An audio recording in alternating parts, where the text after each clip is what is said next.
বাড়িতেই যদি ধাবা বা রেস্টুরেন্ট স্টাইলে রুমালি রুটি তৈরি করে নেওয়া যায়, তাহলে কেন ধাবা বা রেস্টুরেন্টে যাব বলো তো? তো আজকের কিন্তু আমি রেস্টুরেন্ট স্টাইলে বা ধাবা স্টাইলে তোমাদেরকে রুমালি রুটি বানিয়ে দেখাবো। এতটাই সফট হবে যে হাতে গালে দিলেই মিলিয়ে যাবে বন্ধুরা। তোমরা অবশ্যই দেখে বুঝতে পারছো। বাই দ্য ওয়ে, আপনারা দেখছিলেন যেমন খুশি তেমন রান্না, সঙ্গে আছে আমি সুরাইয়া। আমার পক্ষ থেকে সবাইকে জানাচ্ছি সালাম আর অনেক অনেক ভালোবাসা।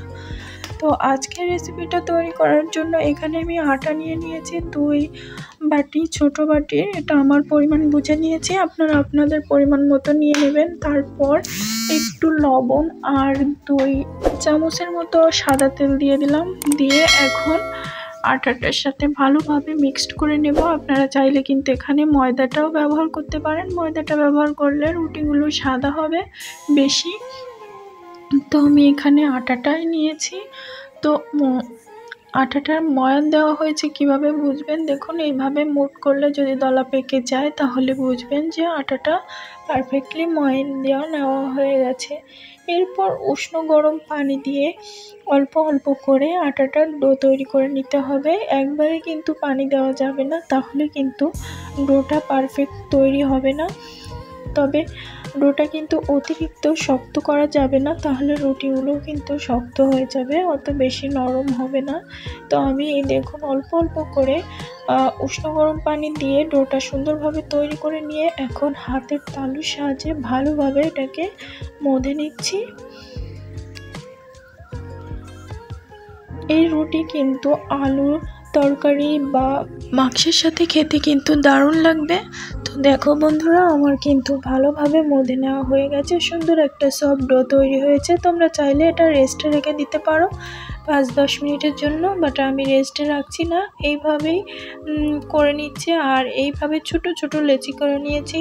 রুটির মতো কিন্তু অত বড় লেচি করে নেওয়া যাবে না, ছোট ছোট নিতে হবে, ঠিক যেমন লুচি ভাজা ঠিক তেমন।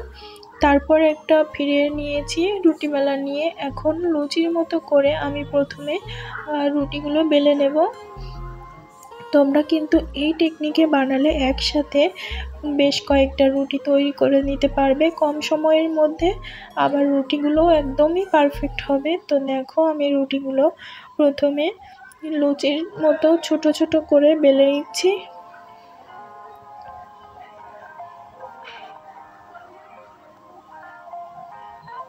এই যে আমি এতটুকু করে বেলে নিয়েছি। এইভাবে কিন্তু আমি 3টা প্রথমে বেলে নেব।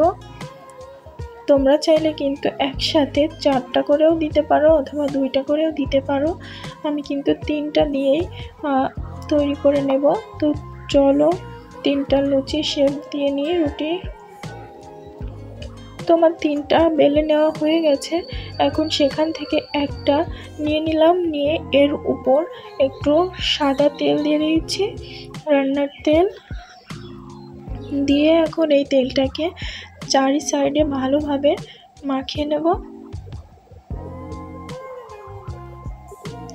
আর এরপর উপর থেকে কিন্তু গুঁড়োগুলো দিয়ে দেব। গুঁড়োগুলো দিয়ে এরপর আবার একটা রুটি দিয়ে দেব। তারপর আবারও সেমভাবে তেল দিয়ে গুঁড়া দিয়ে দেব, যাতে একটার সাথে আরেকটা লেগে থাকলেও সহজে খুলে যায়।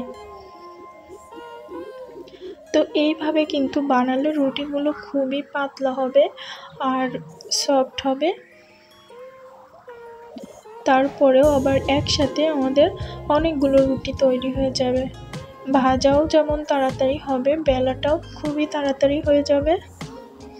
তো এখন আমি বড় করে বেলে নিচ্ছি।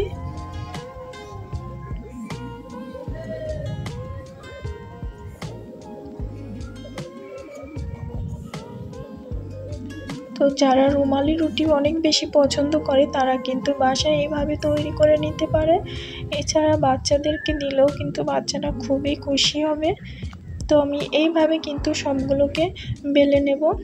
আর বেলে নিয়ে এখন রুটিগুলোকে ছেঁকার জন্য চলে যাচ্ছি। তো কড়াইটা আমি আগেই গরম করে নিয়েছিলাম, গরম করে এখন গরম কড়াইয়ের ভিতর রুটিটা দিয়ে দিচ্ছি আর সাইড থেকে হালকা করে একটু তেলটা দিলাম যাতে সম্পূর্ণটা ভালোভাবে খুলে আসে। আর প্রথমে আমি এক সাইড এই 50 সেকেন্ডের মতো ভেজে নিলাম, পরবর্তী সাইডও সেমভাবে কিছু সময় ভেজে নেব। নিয়ে তারপর দেখো বন্ধুরা, তেলটা দেওয়ার কারণে কিন্তু খুবই সহজেই যে ছাড়িয়ে চলে আসছে আর রুটিটা কত সফট হচ্ছে তোমরা তো দেখেই বুঝতে পারছো। সবগুলো আমি কিন্তু এই একইভাবে তৈরি করে নেব। হাতে বেশি সময় না থাকলে কিন্তু খুবই তাড়াতাড়ি এই রুটিটা তৈরি করে নিতে পারবে।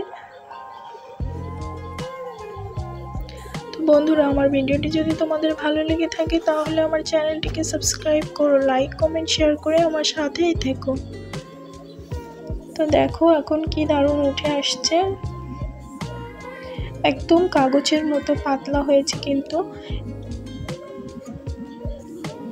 তো এভাবেই আমি সবগুলোকে ভেজে নিচ্ছি।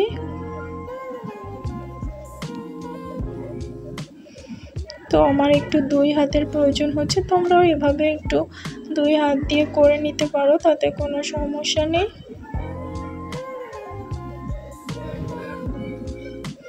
শুধু দেখো বন্ধুরা, রুটিগুলো কি দারুণ হয়েছে,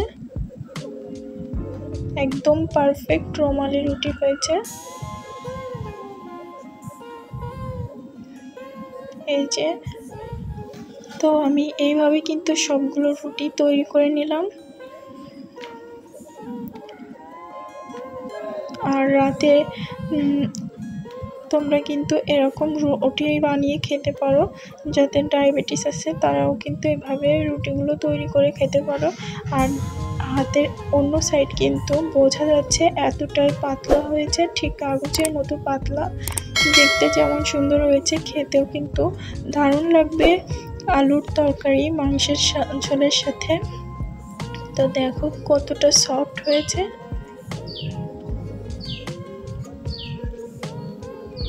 আর ছিঁড়তেও কিন্তু খুব একটা কষ্ট হচ্ছে না, এমনিতে খুব দারুণভাবে ছিঁড়ে যাচ্ছে। দেখো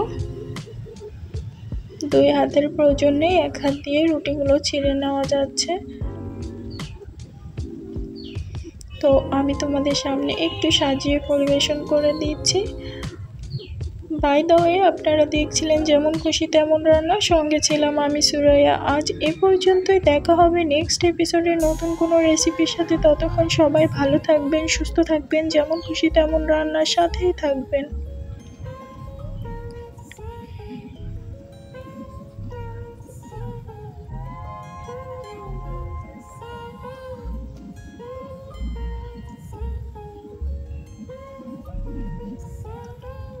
আল্লাহ হাফেজ।